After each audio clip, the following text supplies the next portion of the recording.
यस्य प्रसादात्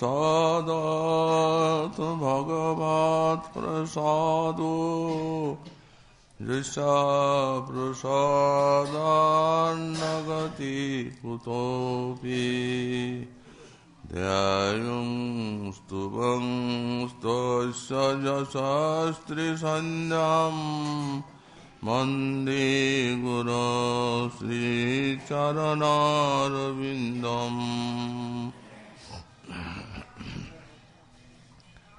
आजानुलम्बितभुजौ कनकावदातौ सङ्कीर्तनैकपितरौ कमलायताक्षौ विश्वाम्बरौ द्विजवरौ जुगधर्मपालौ वन्दे जगत्प्रियकरौ करुणावतारौ नमस्त्रिकालसत्याय जगन्नाथसुताय च सवृताय सपुत्राय सकलत्राय ते नमः वरेहापीडाभिरामं मृगमदतिलकं कुण्डलाक्रान्तगण्डां पञ्चाक्षं कम्बुकण्ठं स्मितसुभगमुखं स्वाधुरीर्नस्तवीनुम् श्यामं शान्तं त्रिभङ्गं रविकरवसनं भूषितं वैजयन्त्या वन्दे वृन्दावनस्थं युवतिशतवृतं ब्रह्मगोपालवेशम् तप्तकाञ्चन गौरङ्गी राधे वृन्दावनेश्वरी वृषभानुसुते देवी तं नमामि हरिप्रिये मूकं करोति वाचालं पङ्गुं लङ्घयति गिरिं यत्कृपातमहं वन्दे परमानन्दमाधवं वाञ्छाकल्पतरुभ्यश्च कृपासिन्धुभ्य एव च पतितानां पावनेभ्यो वैष्णवेभ्यो नमो नमः हरिभक्तिपराजित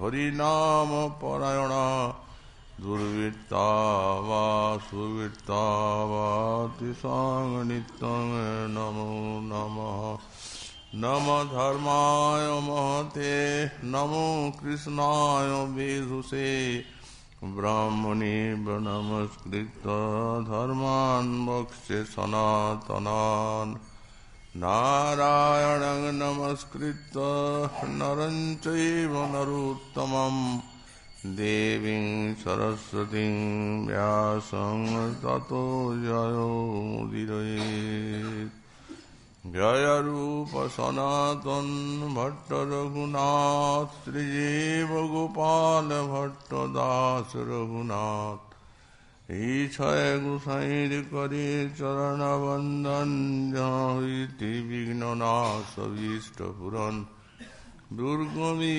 गतिमेन्द्रश्च स्खलत्पादगतिर्मुहुः सकृपाजुष्टिदानेन सन्तः सन्तो अवलम्बनम्।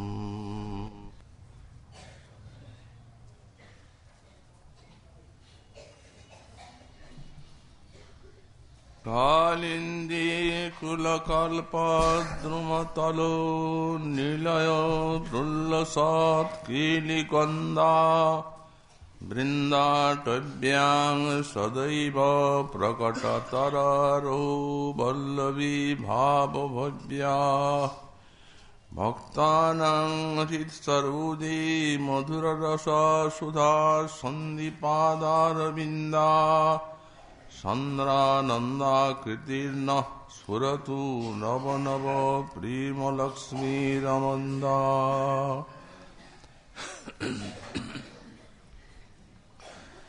কলিযুগ পাবনাবতার শ্রী শ্রী গৌরাঙ্গ মহাপ্রভুর পরম অন্তরঙ্গ পার্ষদ পরম পূজ্যপাদ শ্রী শিল প্রবোধানন্দ সরস্বতী চরণ তাঁর শ্রী শ্রী রাধারস সুধানিধি গ্রন্থে 127 সংখ্যক শ্লোকে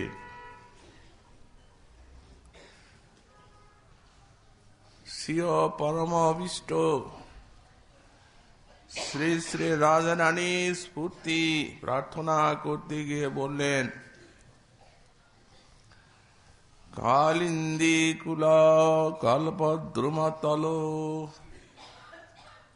নীলয় প্রল্লসৎ কেলিকন্দা।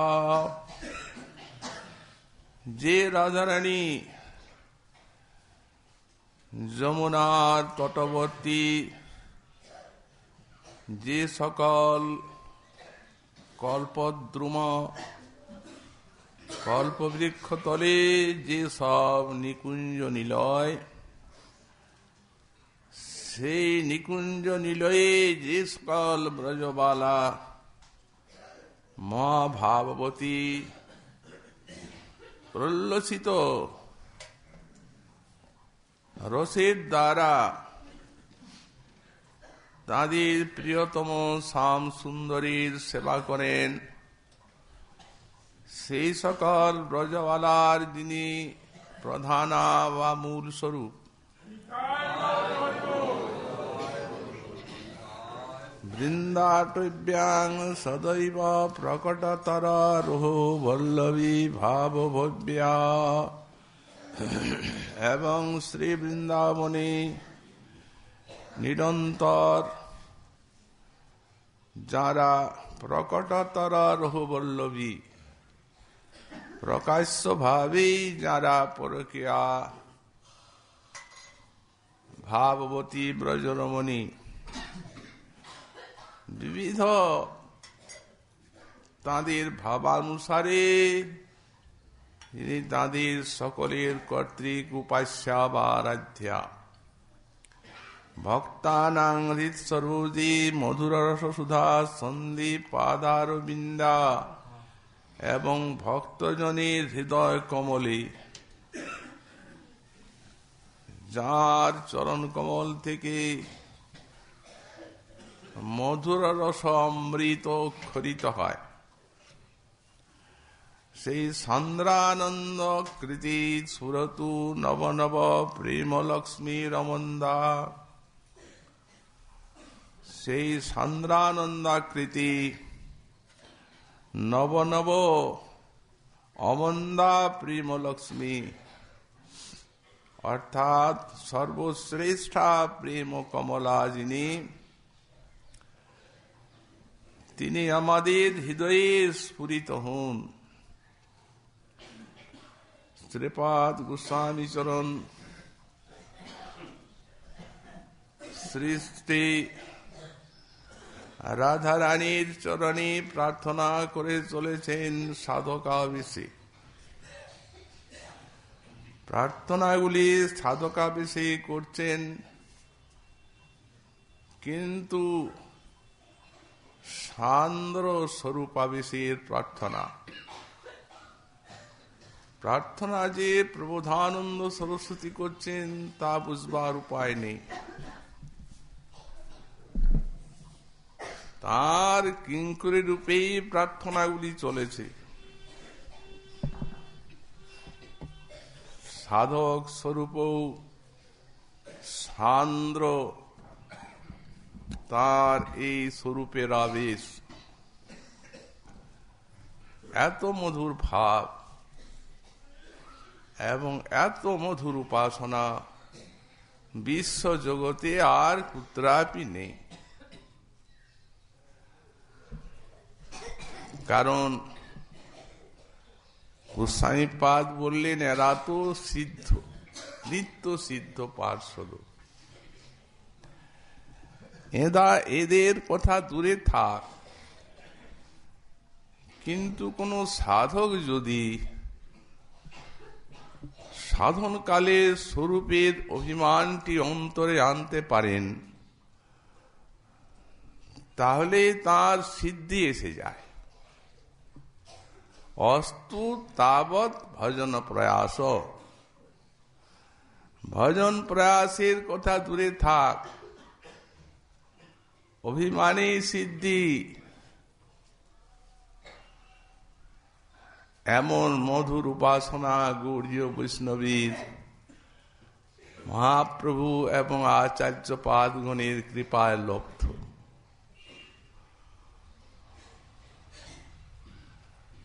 আদি ছিলেই স্বরূপের অভিমান, তখন আর চিত্তমন রাধারানীর চরণ ত্যাগ করে না। আমরা শ্রীমদ্ ভাগবতী দেখতে পাই, ধূতাত্মা পুরুষ কৃষ্ণ পাদ মূলং নমুঞ্চতি, মুক্ত সর্ব পরিক্লেশো পান্থ শরণং যথা। ভাগবত বলেন, যাদের মন সাধন ভজনের দ্বারা নির্মল হয়েছে, তাদের মন কখনো গোবিন্দ চরণকে ত্যাগ করতে চায় না। কেমন বললেন, যেন কোনো শ্রান্ত ক্লান্ত পথিক বহু বহু পরিশ্রম করে আর যখন তার সুখ সদনে আগমন করেন, তখন আর সেই সুখ সদনকে ত্যাগ করতে তিনি চান না।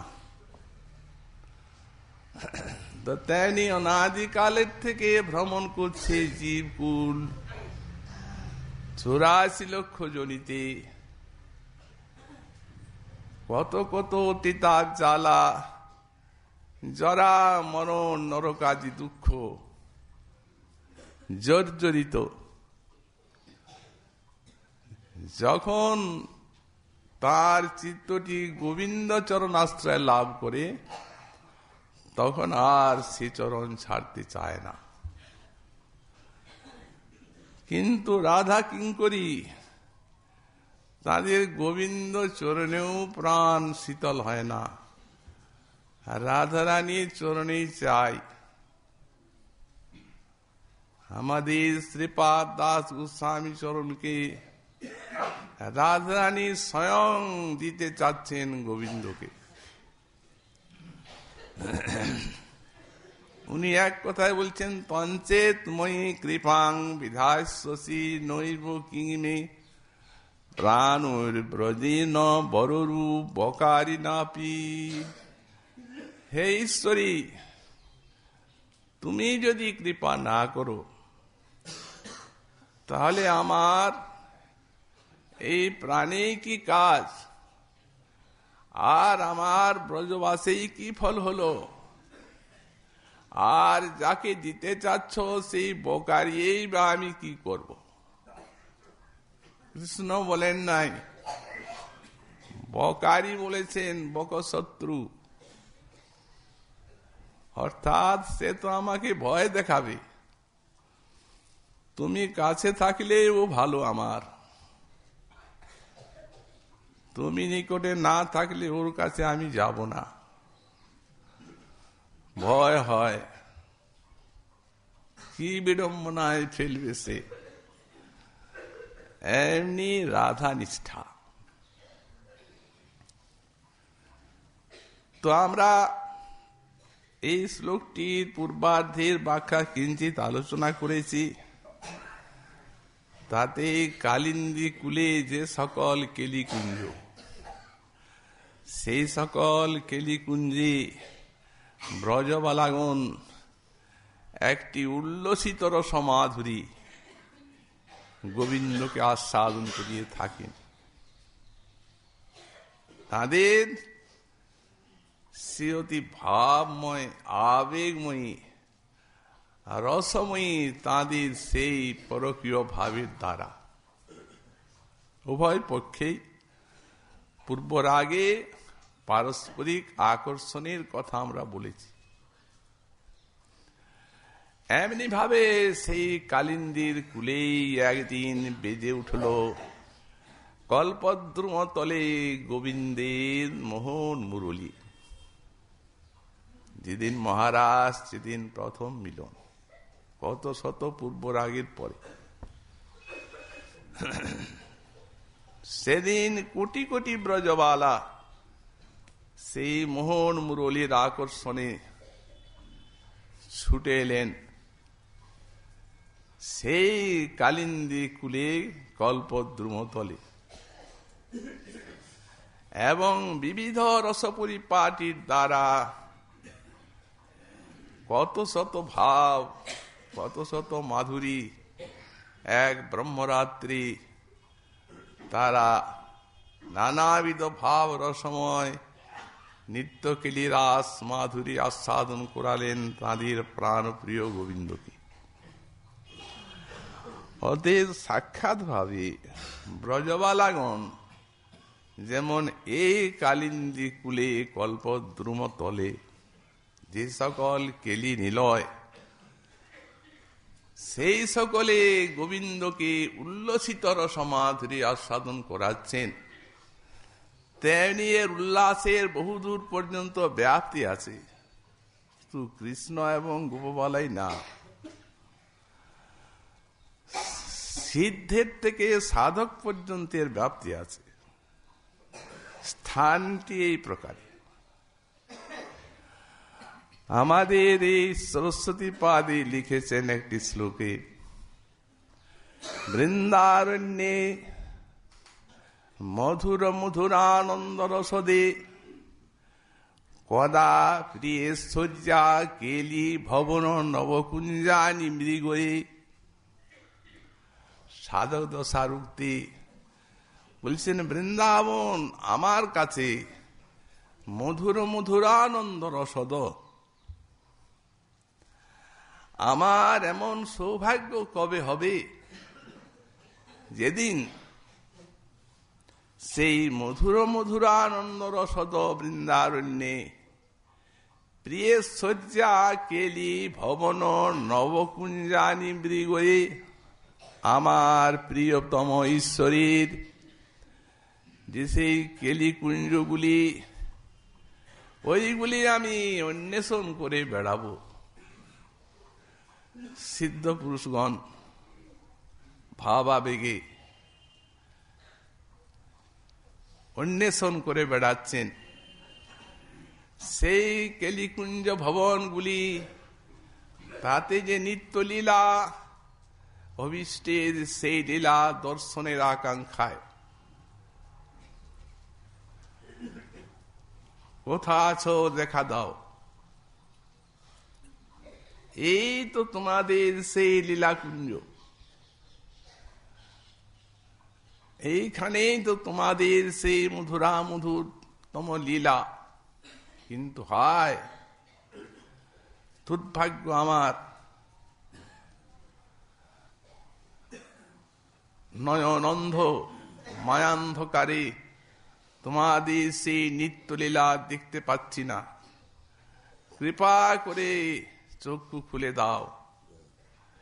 এমনি প্রার্থনা করেছেন কত কত মহাত্মা সিদ্ধ পুরুষ এই সব জায়গায়। সেই রাধা কুণ্ড তটে কলিন্দ তনয়া তীরে চ বংশী বটে,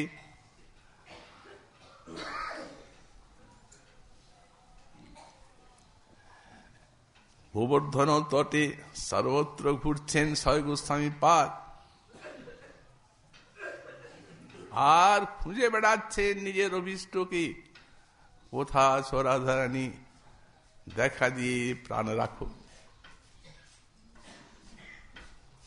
তো সুতরাং এইখানে এই অন্বেষণে তাঁদের এতাদৃশ বিরহের উদ্রেক। বৃহৎ ভাগবতামৃতে তো আমরা তাই দেখলাম।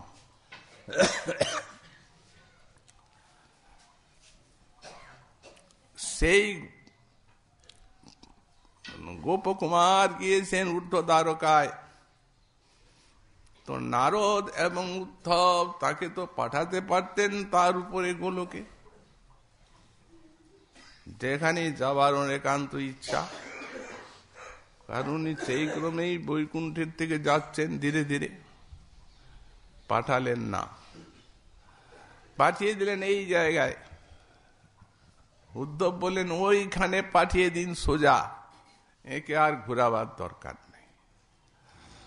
তত্রৈবৎপদ্যতে দন্যং তৎপ্রেমাপি সদা সতাম তৎতৎশূন্যমিবারণ্য শরীর গির্জাদি পৈশ্যতাম। সেখানে যখন যাবে নিজের ইষ্টকে দেখতে চাইবে, কিন্তু সেই সেই কেলিকুঞ্জ, সেই সেই যমুনার কুল, রাধাকুণ্ড, শ্যামকুণ্ড, সেই অরণ্য শূন্য দেখতে পাবে। তত্তৎ শূন্য মিবারণ্য, তত্তৎ শূন্য বলেন নাই, শূন্যের মতো। তো ইবোটা আবার দিলেন কেন? কোন সময় তো লীলাটা ফুটছে, আবার স্ফূর্তির বিরাম।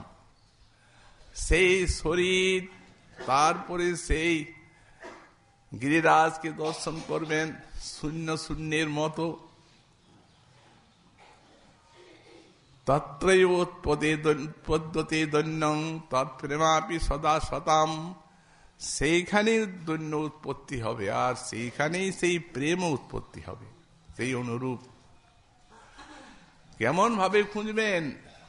সদা হাহার বাক্রান্তং বদনানাং তথা হৃদি মহাসন্তাপদগ্ধানাং সপ্রিয় পরিমৃগতাং।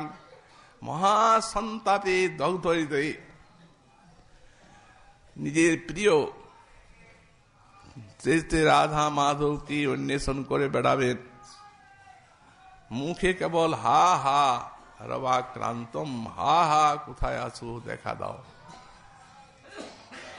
এই বিরোহীর দ্বারাই তো, এটি তো সাধ্য সাধনার চরমাবস্থা।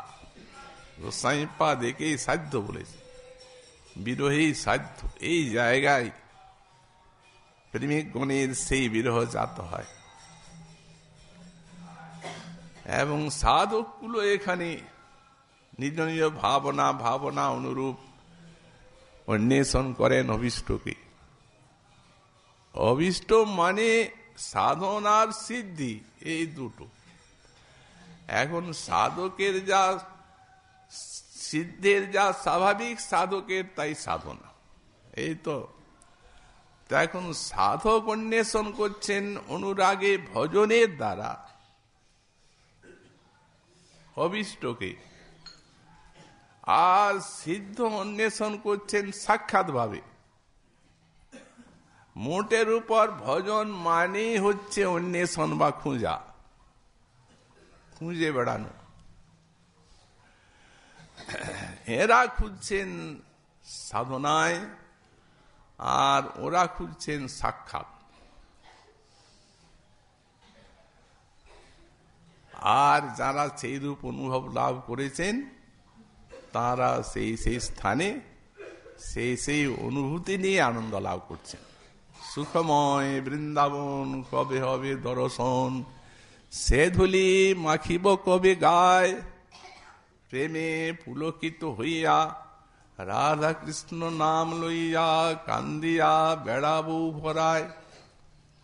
নিভৃত নিকুঞ্জে যাইয়া সাষ্টাঙ্গে প্রণত হইয়া ডাকিব হা রাধানাথ বলি।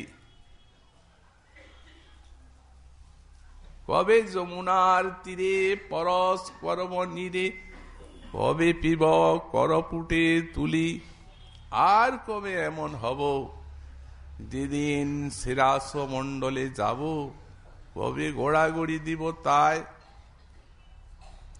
বংশীবট ছায়া পাইয়া পরম আনন্দ হইয়া পড়িয়া রহিব তার ছায়। কবে গোবর্ধনগিরি দেখিব নয়ন ভরি। নয়ন ভরে দেখতে চাচ্ছেন, একটু অনুভব নিয়ে দেখা। আমরাও তো পরিক্রমা দিচ্ছি, যাচ্ছি, কিন্তু নয়ন ভরে দেখা হচ্ছে কি? একটু অনুভূতি চাই। হন্তায় মদিরবলা হৃদাস বর্জ যদ রাম কৃষ্ণ চরণ স্পর্শ প্রমোদ মানং তনুতি সগ গুণস্তৈর্যৎ পানীয় সুজবস কন্দর কন্দমূলই। এই গিরিরাজ কত সেবা করছে রামকৃষ্ণের গাভীগুলির।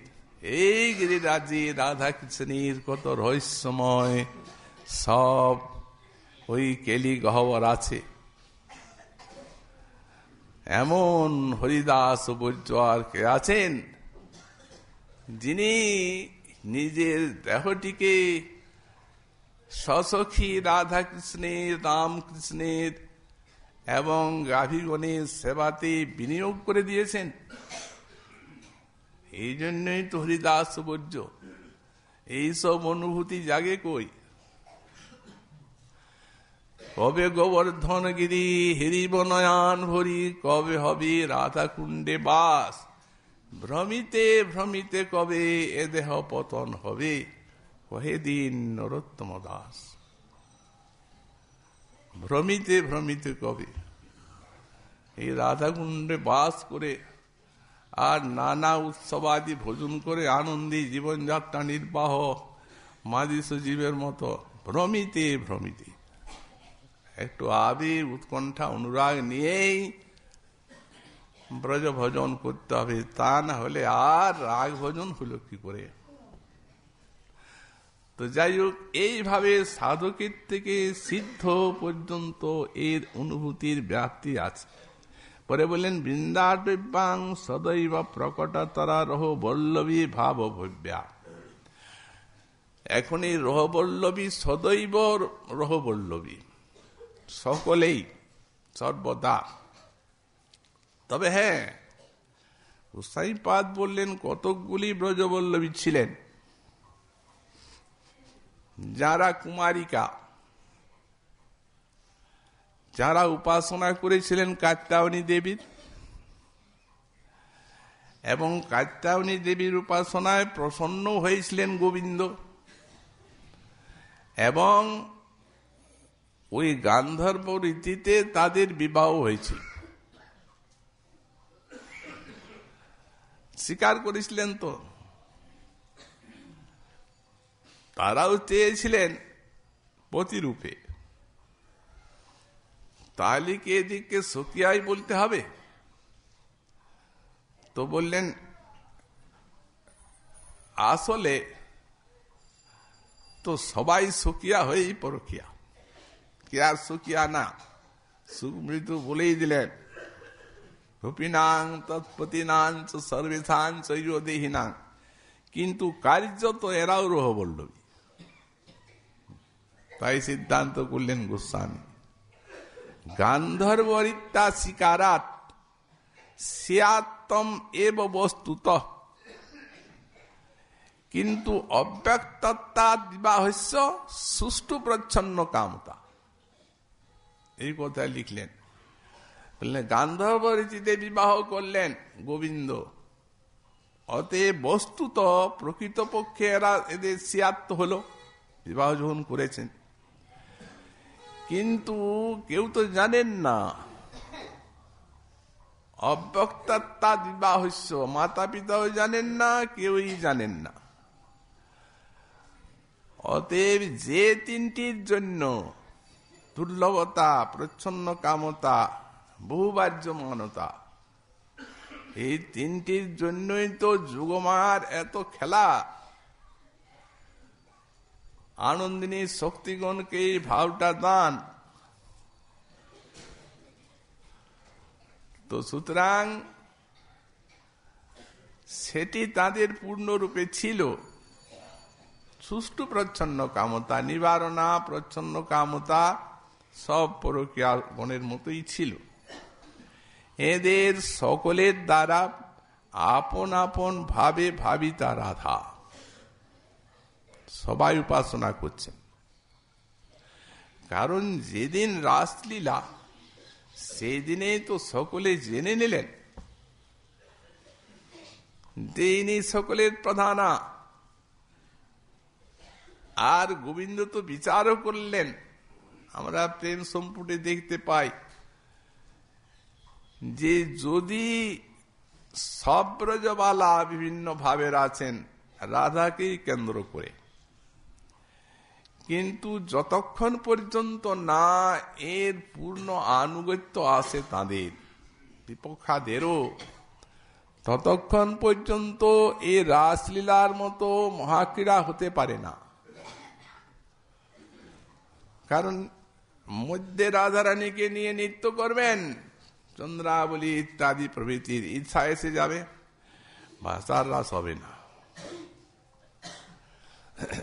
তো সুতরাং একা রাধারানীকে নিয়ে আর বিহার করছিলেন, তখনও ঈর্ষা ছিল। কিন্তু রাধারানী যখন মহাবিরহটি দেখিয়ে দিলেন, তখন এদের যে বিরহ প্রদীপগুলিকে লেহন করলো সেই মহাবিরহ রাধা, তখন বুঝতে পারলেন। সবাই চরণধুলি মাথায় নিলেন, সেই দিনেই পরিচয় হয়ে গেল। মহাপ্রভুর কিন্তু এখানেও খটকা, উনি চান একেবারে পরিষ্কার। আর আমরা একে বললেন সে তো চুরি করে নিয়ে গেলেন, মনে হয় নিরপেক্ষ ভাবে রাধার মহিমাটি সবার থেকে বড় করা হলো না। উনি তখন বসন্ত রাসের দৃষ্টান্ত দিয়ে দিলেন। ওখানে রাধাকে নিয়ে গেলেন, যদি প্রকাশ্যভাবে নিয়ে যান তাহলে সঙ্গে সঙ্গে অন্যান্য ব্রজবালার ইচ্ছা জাগবে চন্দ্রাবলী প্রভৃতির, এবং গৃহে গমন আর অন্বেষণও করবে না। যদি এটা হয়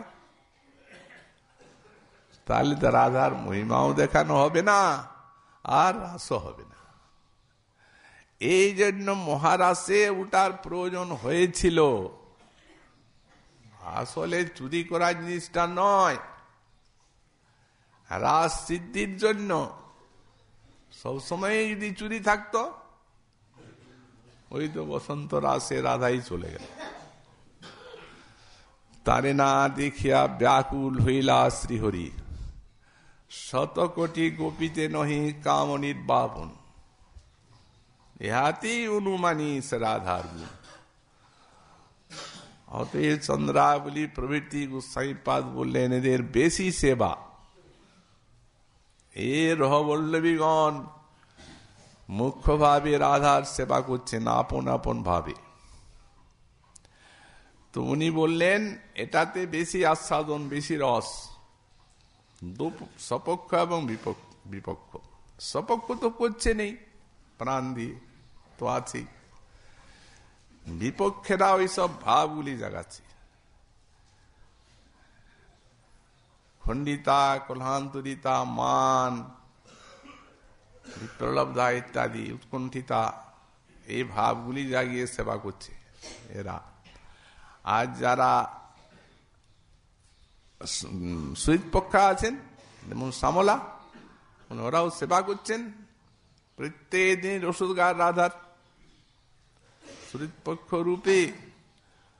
রাধারানী সেই সমস্ত রসদগার প্রকাশ করছেন, শ্যামলা প্রভৃতি সখীগণ আস্বাদন করছেন, রসিক মহানুভাব আস্বাদন করছেন নিত্য।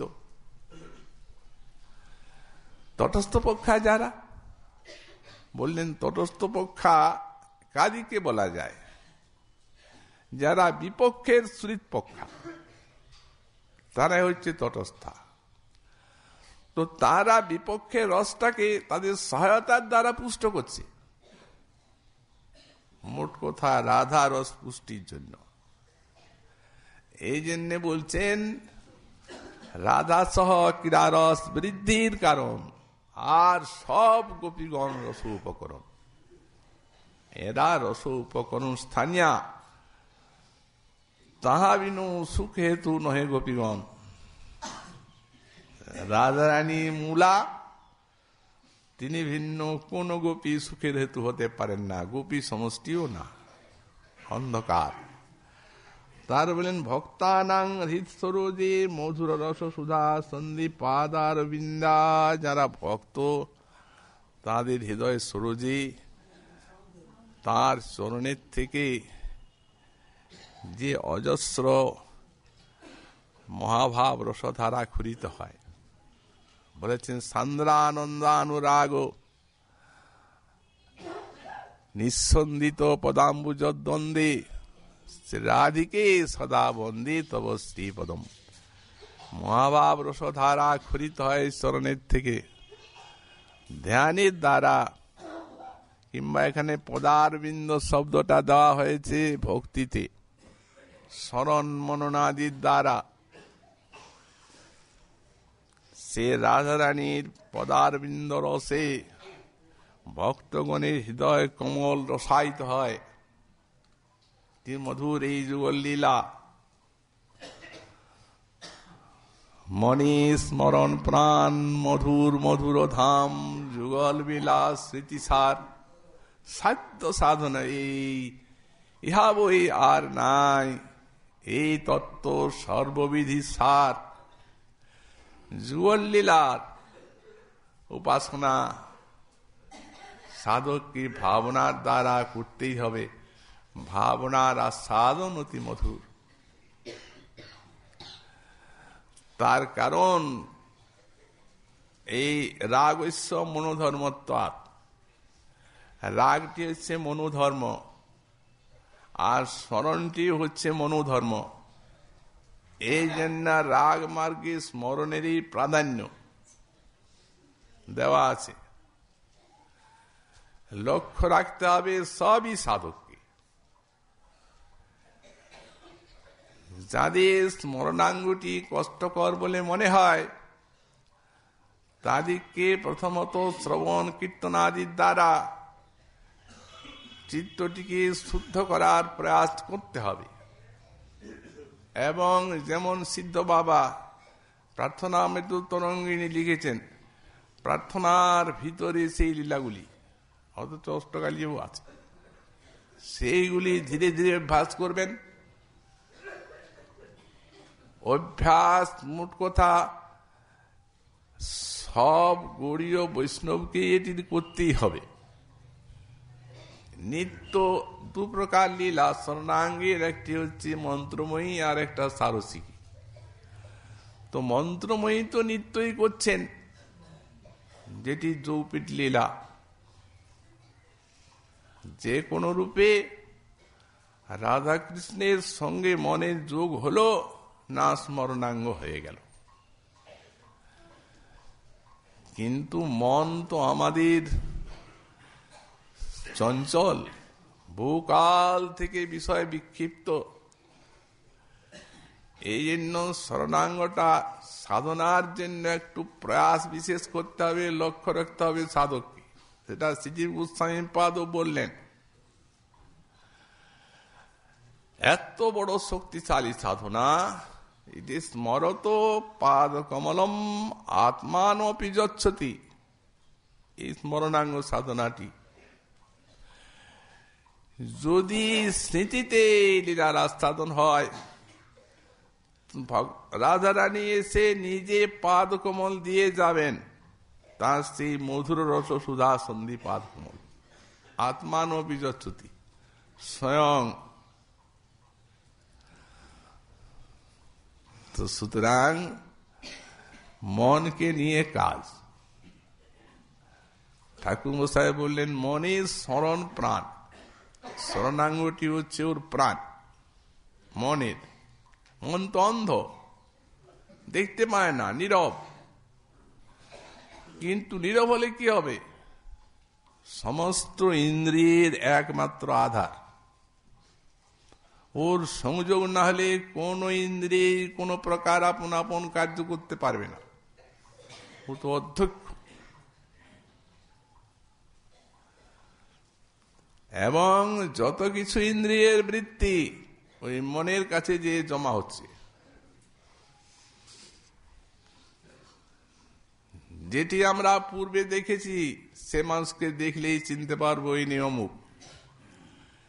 যে খাওয়ার আগে খেয়েছি তার স্বাদটা আমার আছে, জিহ্বায় আছে, মনে আছে।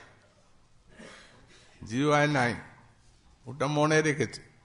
ওটা দেখলেই বোঝা যাবে যে কিরকম স্বাদ। যে ফুলটার গন্ধ আগে পেয়েছি সে ফুলটি নাকের কাছে দিলেও বোঝা যাবে যে গন্ধটা আর এরকম, ওটা মনে রাখা আছে। মন কোনোটিকে ছাড়েনি। সুতরাং এই প্রকারে জড়ীয় বিষয়ে যে এই মন অভ্যস্ত আছে, তেমনি ধীরে ধীরে তাকে এই ভগবত বিষয় অভ্যস্ত করতে হবে। এবং এই অভ্যাসটি করতে করতে করতে করতে যখন মন একটু আস্বাদন পাবে, এখানে যে বলা হচ্ছে মধুর রস সুধা সন্ধি, তার মানে ঠিক আস্বাদনটি দেখিয়ে দেওয়া হচ্ছে। একটু যখন আস্বাদন পাবে, ও এত শক্তিশালী নিজেই ছাড়বে না।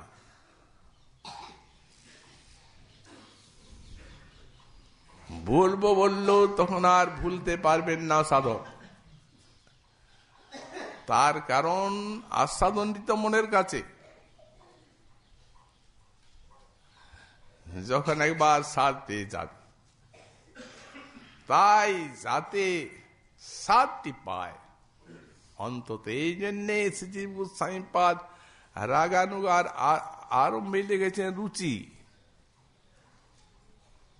এমন আহারে রুচি, খাদ্যে রুচি, তেমনি যখন শ্রবণ কীর্তন নাম গুণ লীলাতে রুচি। এই রুচি না আসা পর্যন্ত কিন্তু রাগ ভক্তিটি হচ্ছে না। ততক্ষণ পর্যন্ত এই শ্রবণ কীর্তনাঙ্গ বিধি ভক্তির উপরে জোর দিয়ে আর সাধককে চলতে হবে, আর অভ্যাস করতে হবে ক্রমশ ধীরে ধীরে ধীরে ধীরে।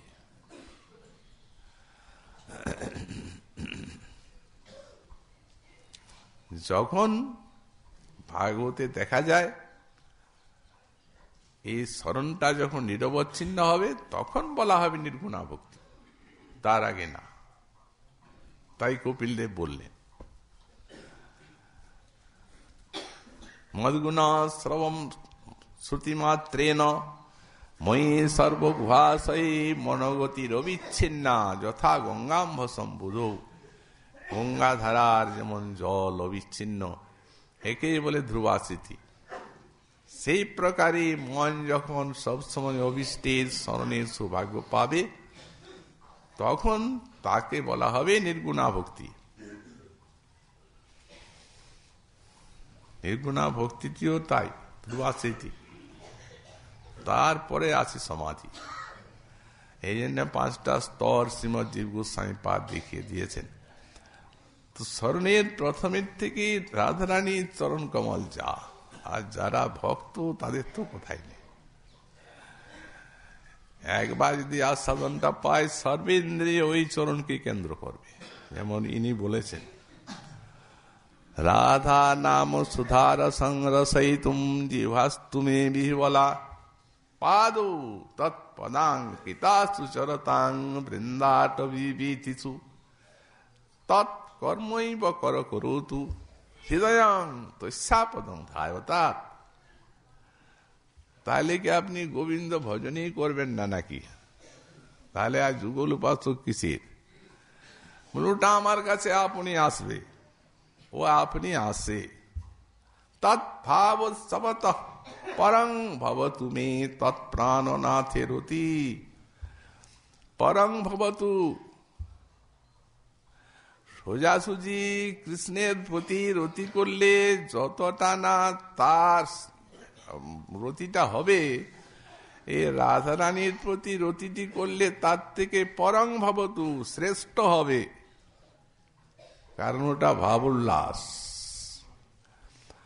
তখন আপনাকে গোবিন্দকে খুঁজতে হবে না, গোবিন্দই আপনাকে খুঁজে বের করে নেবে। তাই বলছে, হে জিহ্বা, তুমি রাধা নাম সুধারস আস্বাদনে বিহ্বল হয়ে যাও।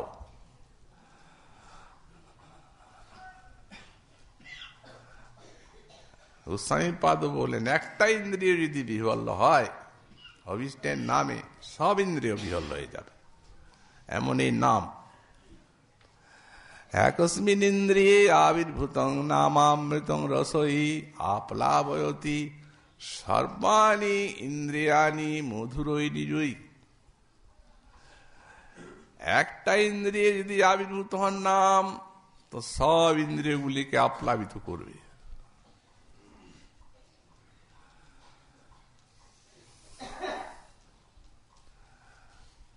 রাধা নাম সুধার সংরসয়িতুম জিহ্বাস্তুমি বিহ্বলা পাদৌ তৎপাদাঙ্কিতাসু চরতাং বৃন্দাটবিবিতিষু। হে আমার চরণ যুগল, তুমি এই বৃন্দাবনে বিচরণ করে বেড়াও। যখন বিচরণ করবে তখন যেন মনে থাকে যে এইখানে রাধারানী বিচরণ করেছেন, তার চরণ চিহ্ন, তার চরণ রজ এখানে আছে। এই অনুভূতিটা যেন থাকে। তৎকর্মই বকর করতু, তাঁরই পূজা, সেবা, আরাধনা, ভক্তের পূজা ইত্যাদি কর। হে হৃদয় তস্যাপদং ধায়তাৎ, সেই চরণ কমলের থেকে নিঃসন্দিত হচ্ছে যে অজস্র অনুরাগ রস মহাভাব, ওই চরণ কমলকেই ধ্যান করো। তাহলে কৃষ্ণের প্রতি ভাব উল্লাসের রুতিটা ওটা করো, এই কথা বলছেন না, এইগুলা সাধনা। আর তৎ ভাব উল্লাসে ওটা ভবতু, ওটা আপনি এসে যান। তখন রাধারানীর অভাবে খুঁজে বের করবেন, গোবিন্দ কিঙ্করী কোথায় তোমার ঈশ্বরী, তার সঙ্গে মিলন করিয়ে দাও। বললেন সান্দ্রানন্দাকৃতি না সুরতু নব নব প্রেম লক্ষ্মী রমন্দায় সান্দ্রানন্দাকৃতি। তো গোবিন্দই তো সান্দ্রানন্দাকৃতি, একে সান্দ্রানন্দাকৃতি বলছেন। বললেন যেহেতু প্রেম এবং আনন্দ অতি বড় ভিন্ন বস্তু নয়, একই যে প্রেম, সেই আনন্দ, সেই হরিও। এই জন্য কোন মহাত্মার বাণী আছে, প্রেম হরি কা রূপ হ্যায়, হরি হ্যায় প্রেম স্বরূপ, এক হ্যায় দু করি লখে, যৌ সূরজ ওর ধূপ। সূর্য এবং সূর্যের কিরণ যেমন, হরি আর প্রেম তেমনি। কারণ তারই তো স্বরূপ শক্তির মূলাবৃত্তি। অতএব আসলে সান্দ্র আনন্দ আকৃতির আধার, যেখানে প্রেম সেইখানে আনন্দ, দুটির অবিচ্ছিন্ন সম্পর্ক। তারপরে বলছেন সেই প্রেম লক্ষ্মী অমন্দা। অমন্দা মানে সর্বোচ্চ কোটির প্রেম লক্ষ্মী হচ্ছেন শ্রী শ্রী রাধারানী, প্রেম কমলাইনী। এই জন্যেই বলা হয়েছে যে রাধার দর্শন মাত্রেই এই ব্রজ প্রেম লাভ হয়ে থাকে, অন্য প্রেম নয়। অন্যান্য সমস্ত কমলা আছেন, তারা সেই সেই স্বরূপেরই প্রেম দেবেন, কিন্তু ইনি অমন্দা, সবার উপরে। এর কৃপাতি ব্রজপ্রেমী লাভ হবে। যখন রাসলীলা, এর সাধনাটাই এরকম। যখন রাসলীলার ফলশ্রুতিটা বললেন, তখন কি বলছেন, বিক্রীড়িতং ব্রজবধূ হৃদঞ্চ বিষ্ণু শ্রদ্ধান্বিত অনুশ্রেণুয়াত অথ বর্ণয়ের জ ভক্তি পরাং প্রতিলভ্য। এখানে পরাং শব্দে কি ব্যাখ্যা লিখেছেন গোস্বামী? পরাং মানে প্রেম লক্ষণাম। বললেন শুধু প্রেম লক্ষণা না, পরাং গোপিকা প্রেমানুসারিতা সর্বোত্তম জাতিয়াং। এখানে পরাং বলতে গোপিকা প্রেমানুসারী সর্বোত্তম জাতীয় প্রেম, এই মধুর জাতীয় প্রেম, অতি অমন্দ প্রেম লক্ষ্মী এর চরণে ওই তাস্যই পাওয়া যাবে। গোস্বামীপাদ মূর্তিমান এই অমন্দ লক্ষ্মীর একটা ধ্যানও দিয়েছেন, সাক্ষাৎ মূর্তি। তার সঙ্গীত মাধবী। স্মরতু মন মম রাধাম, যেমন রাধা দাঁড়িয়ে আছে। মধুপতি রূপ গুণ শ্রবণোদিত সহজ মনোভব বাধাম, সুরুচির কবরী বিরাজিত কোমল মল্লী সুমালাং, মদচল খঞ্জন খেলন গঞ্জন লোচন কমল বিশালাম, মদ করি রাজ বিরাজতনুত্তম সলিত ললিত গতি ভঙ্গিম, অতি সুকুমার মধুর নব চম্পক গৌর মধুর মধুরাঙ্গিম, মৃদু মৃদু হাস ললিত মুখমণ্ডল হিত শশী বিম্ব বিড়ম্বম, কিঙ্কিণী জাল খচিত পৃথু সুন্দর নবরস রাশিনী তম্বম, উজ্জ্বল রাগর সমৃত সাগর সারত নুং সুখ রূপম। কেমন কম প্রেম লক্ষ্মী বললেন, এই লক্ষ্মী উঠেছিলেন ক্ষীরসাগর মন্থনে, আর ইনি উঠেছেন উজ্জ্বল রাগর সমৃত সাগর সার, উজ্জ্বল রস শৃঙ্গার রস, তার যদি শৃঙ্গার রসামৃতের যদি সমুদ্র হয়, তার থেকেই কমলা উঠেছে। উজ্জ্বল রাগর সমৃত সাগর সার মানে কমলা, তনং সুখ রূপাম। কেন বললেন? কারণ তার মানে কার্যটা দেখুন, নিপতিত মুগ্ধ মন মৃগ মাধব নাভি সুধার সকুপাম, মানে একটা কূপে একটা মৃগ পড়ে গেছে, হাবুডুবু খাচ্ছে। তো বললেন এনার নাভি রূপে কূপে, নাভি রূপ কূপে মাধবীর মনোমৃগটা হাবুডুবু খায়। খালি কি লক্ষ্মী তাই দেখুন, ইনি নিপতিত মুগ্ধ মনোভব মাধব নাভি সুধার সকুপাং। আরো বলেছে নূপুর হার মণিকুণ্ডল পিতরুচি মরুণুদুকুলাম, পথি পথি মদন মদাকুল গোকুল চন্দ্র কলিত পদমূলাম। এ প্রেম কমলা এমনি রাধা বিরোহী। গোবিন্দ যখন রাধারানী অন্বেষণ করেন, পথে পথে দেখেন রাধার চরণ চিহ্ন, তো সেইখানে সেই চরণ ধুলায় গোড়াগড়ি যান। পথি পথি পথে পথে চন্দ্র গোকুল চন্দ্র কলিত পদমূলাম। এমনি প্রেম কমলা অমন্দা, এটি আর কোথাও নেই। রসিক সরস্বতী গীত মহাদ্ভুত রাধা রূপ রহস্যম, বৃন্দাবন রসলাল সমনসা মিদমি মুম্পগেয়ম অবশ্যম। যাদের বৃন্দাবন রসের লালসা থাকবে, তাদেরকে এই গানটা অবশ্য গাইতে শুনতে হবে। উপগেয়ম অবশ্যম, গাইতে হবে, শুনতে হবে, কণ্ঠে রাখতে হবে, মনে রাখতে হবে। এই প্রেম লক্ষ্মীর এই রূপটা ভুলে যাবেন না। তাই অমন্দ প্রেম লক্ষ্মী একমাত্র শ্রী রাধারানী। এরপরে স্বামীপাদ পরবর্তী শ্লোকে আবার যে রসরাজ্য আমাদের নিচ্ছেন, আগামীকাল শ্রীমন মহাপ্রভু কৃপা হলে তা আমরা সাধন করব। আজকে আমাদের ভাগবতী কথা